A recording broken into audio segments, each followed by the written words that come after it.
Dans la partie 1, nous avons vu la connexion réelle entre Naruto, Bleach et One Piece. Dans la deuxième vidéo, nous avons vu celle de Warhammer, Dune et Star Wars. Aujourd'hui, dans cette troisième vidéo, nous allons voir la connexion réelle entre trois univers complètement séparés, complètement différents, mais intrinsèquement connectés. Aujourd'hui, nous allons se pencher sur les films Terminator, The Matrix et Fallout. Trois univers, trois futurs, une seule erreur répétée. Terminator, Matrix et Fallout sont trois univers très connus, trois univers post-apocalyptiques, trois visions de la fin du monde. Mais, et si ce n'était pas trois fins différentes, mais trois étapes du même effondrement? Le premier âge, Terminator, l'âge de la révolte des machines. Terminator montre le moment exact où l'humanité perd le contrôle.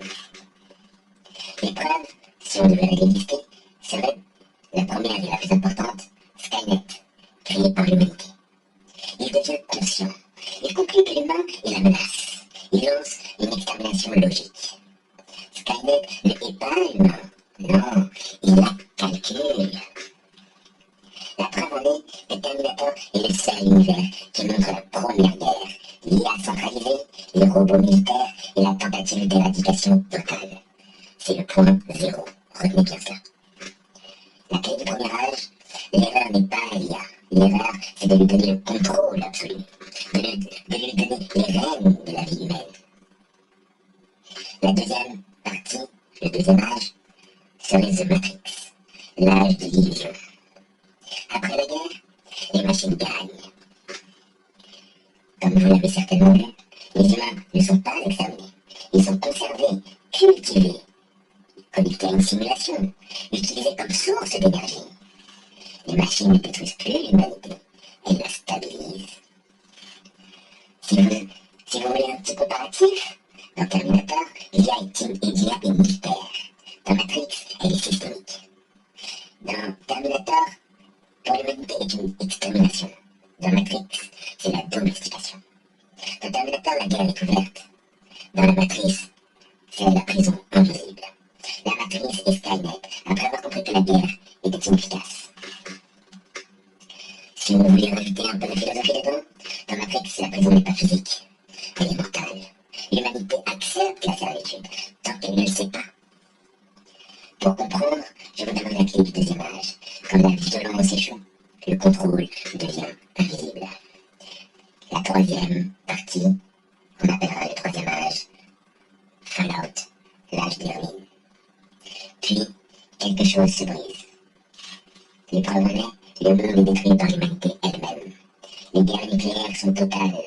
Plus d'IA dominante, plus de contrôle global. Les machines ne gouvernent plus, elles ont disparu ou sont devenues marginales.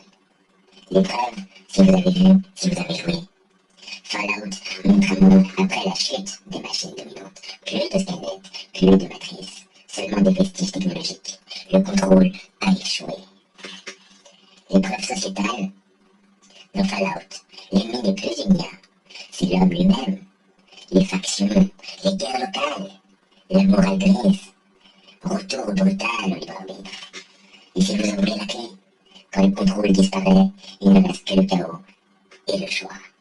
Si vous voulez encore plus de preuves, je vais vous en donner plus. Par exemple, la preuve structurelle.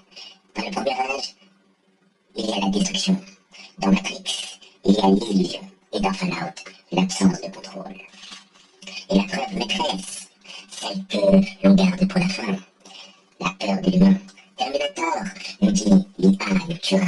Matrix nous dit l'IA nous gardera en cage. Fallout dit même sans IA, nous nous détruisons seuls.